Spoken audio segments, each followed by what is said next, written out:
And hello again from Fox News in Washington. Donald Trump has seemed bulletproof in this campaign, surviving and even thriving on one controversy after another. But this week, it started to catch up with him, and Trump now trails in polling for Tuesday's primary in Wisconsin. On Friday, we sat down with Trump for a candid and sometimes contentious interview at Trump Tower in New York. Mr. Trump, welcome back to Fox News Sunday. Thank you. This may sound harsh, but are you in the process of blowing your campaign for president? I don't think so. I just got great polls from NBC nationwide. I think that we're doing very well. Don't forget, you have been thinking about that or asking me that question numerous times over the last, since June 16th. I've had the statement made many a times. He just blew his campaign, only to end up having higher poll numbers. But you like to talk about polls. Let's talk about some. In a Wisconsin poll a month ago, you were leading Cruz by 10 points. In the same poll, the Marquette poll out this week, you're now trailing Cruz by 10 points. In the latest Fox poll, 67% of women nationally now have an unfavorable view of you. If you had purposely set out to turn off voters, especially women voters, over the last 2 weeks, I'm not sure you could have done a better job. Well, you know, all I can do is do what I do. I'm self-funding my campaign. I'm not one of these politicians that's being controlled by the people that give them money, believe me, and they are totally controlled. I think I'm doing very well. Was this my best week? I guess not. I could have done without the retweet, et cetera, et cetera. But I think I'm doing okay. I want to talk to you about that. First of all, Wisconsin. How important is Wisconsin? How big a setback if you don't win there? Well, I'd like to win it. Is it a big setback? I would like to win it. Do you think it would jeopardize your ability to get to 1237? It would always be better to win. I think I get there anyway, but I like Wisconsin. I like the people of Wisconsin. I think they like me. I've had tremendous crowds. We've had a tremendous response, and I think I'm going to do very well in Wisconsin. You say you've had better weeks. Let's talk about your comments this week about what you would like to see if abortions became illegal. Here you are. Do you believe in punishment for abortion, yes or no, as a principle? The answer is that there has to be some form of punishment. For the woman? Yeah, there has to be some form. It took you 2 written statements to clean that up. Well, it took me really 2 statements because they were sort of different statements, and they were on different subjects. The president of National Right to Life tweeted this: "The inept thing Donald Trump said about women who have abortions is making pro-lifers cringe." You did something pretty remarkable. You offended both the pro-life and the pro-choice movement with one statement. Well, look, it was asked as a hypothetical and talked about if it's illegal, and it was hypothetically asked. And but you gave that answer. There would have been a very strong conservative, very conservative group would have said that was the appropriate answer. I'm not saying it was the appropriate answer. I say it's the doctor's fault, or whoever performs the act it's their fault. But there was a time when that would have been, and maybe today that would have been, but that was asked as a hypothetical question, Chris. But why did you say the woman? Because it was asked hypothetically. I said the woman because it was asked hypothetically. I also corrected it, and I made it very much so that I think it's acceptable now to everybody. But that was. Do you agree it was a mistake? Well, as a hypothetical question, I would have rather asked it, answered it in a different manner. Yeah, I would have rather answered it in a different manner. The growing knock on you, and you read everything, so you know this is what people are saying, is that you haven't thought these things through. You haven't studied, that you wing it too often. Do you think that's fair? Well, let me just tell you. I've been a really successful businessman for a long time. I was never asked many questions. Like I was asked a question about NATO the other day by Wolf Blitzer. I think I gave a great answer. I said it's obsolete. We spend too much money. We're not getting the benefits that we should be getting for the money. We're carrying a lot of countries. You have 28 countries. At 68 years old, we are not being treated fairly by the world. And I mean that. I've been a politician now for 8 months. I understand. I'm going to straighten out the country. We're going to make America great again. Politicians can't do that. I've been a politician for a very short period of time. I announced. So what are you saying? You've still got a learning curve? There's always a learning curve. I don't care. Even if you've been doing it all your life, there's a learning curve, especially with something like when you're talking about NATO and you're talking about, because it is a very movable subject. I will say this. NATO is obsolete. NATO doesn't cover terrorism. NATO was based around I wasn't even going to bring this up. No, but it's important to know. Okay, because fine. When I talk about do you know how many NATO soldiers have died in Afghanistan helping us after the 9/11 attack on the U.S.? Do you know how many NATO soldiers have died? I'm not saying it's a bad thing. I'm saying it's 1,000 unfair is the answer. to us. Fine. I'm saying it's, and that's a lot of soldiers. I'm saying it's unfair to us. It's unfair to us. But they have been defending us against terrorism. Excuse me. We are paying so much money disproportionately. We have countries that are being carried along. It's not fair to the United States, not fair to the citizens, and not fair to the taxpayers. And what I said was exactly right. Now, when they cover it, they say Donald Trump doesn't like NATO. I think NATO's fine. I think NATO has to be readjusted. I think we have to cover terrorism because we're really not covering terrorism. We're not. Well, in Afghanistan we are. Sure, but we that counts, we sir. have to. Excuse me. Sure, it counts, but I'm saying we have to be very specific on terrorism. NATO is not specific to terrorism. Why are we taking the burden of the cost when big beneficiaries are paying very little? And the reason is because they're ripping off the United States, just like everybody else that does business with us. They're ripping off our country, and that's why we owe $19 trillion. You talk about the fact that you've only been a politician for 8 months, but there are other issues that you've gotten in trouble on in the last week or so that have more to do with just judgment and temperament.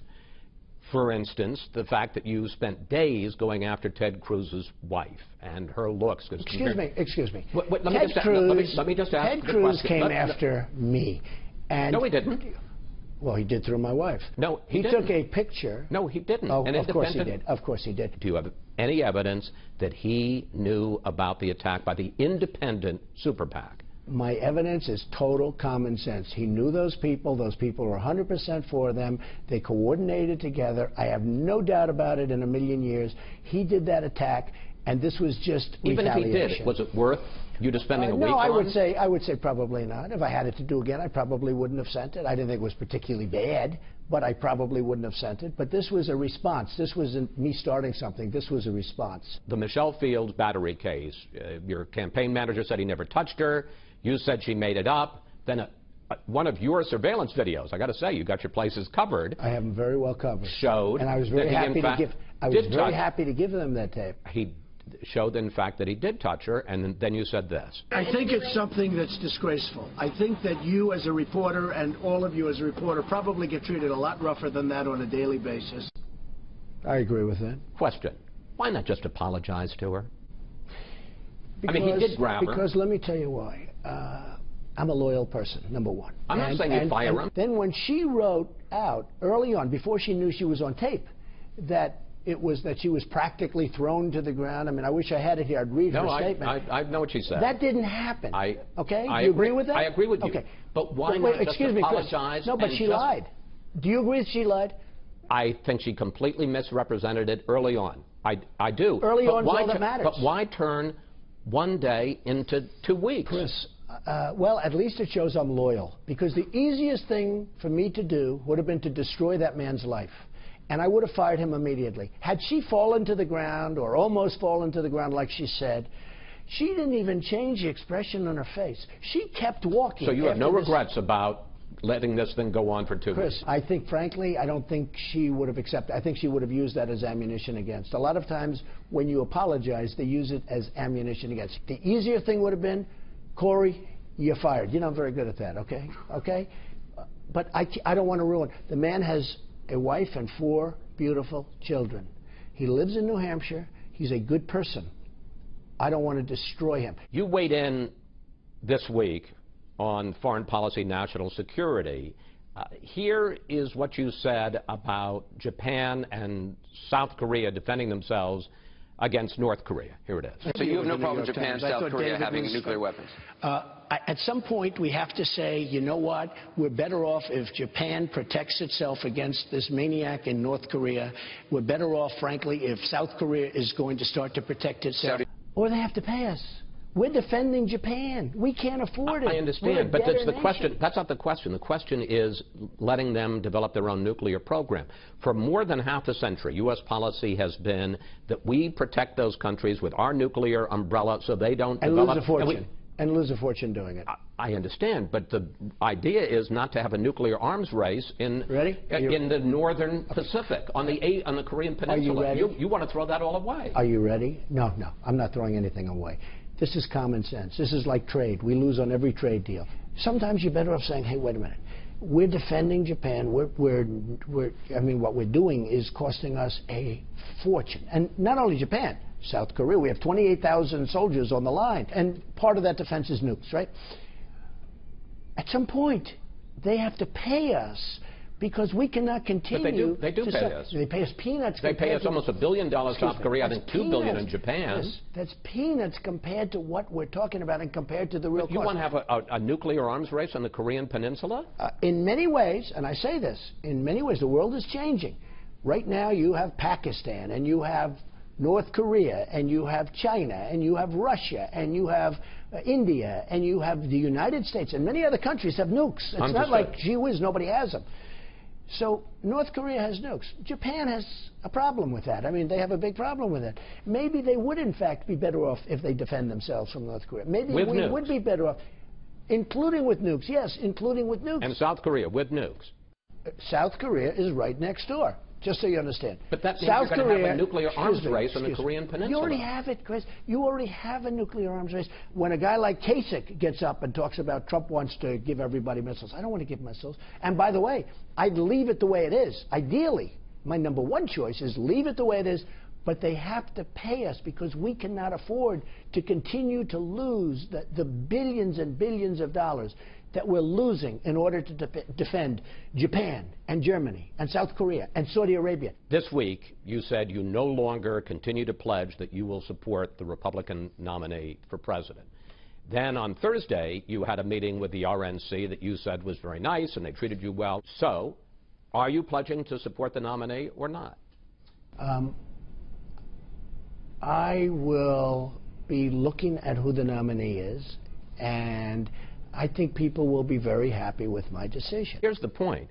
In South Carolina, it turns out, you took a pledge to support the nominee. If you break that pledge, then you lose all those delegates. So are you going to keep the pledge or not? What the real point I made in that whole transaction or, talking point that you're talking about was that I released Ted Cruz. He does not have to endorse me if I win. I think I'm going to win, but he doesn't have to endorse me. I don't need his support. I have the support of the people. But you still need their support if you're going to beat their support the is Democrat. Right. Look, I was very popular in South Carolina. Party? I'd like to see a united party, but I also watched the turmoil in his brain when they were talking about Trump and support and, well, I don't know, he's going crazy. All I want to do is relieve the pressure. He's a man does not react well under pressure. I've watched him. He's a basket case. So in order to relieve the pressure, I'm telling you, Ted, don't worry about it. You don't have to endorse me. Are you ruling out running as an independent third-party candidate?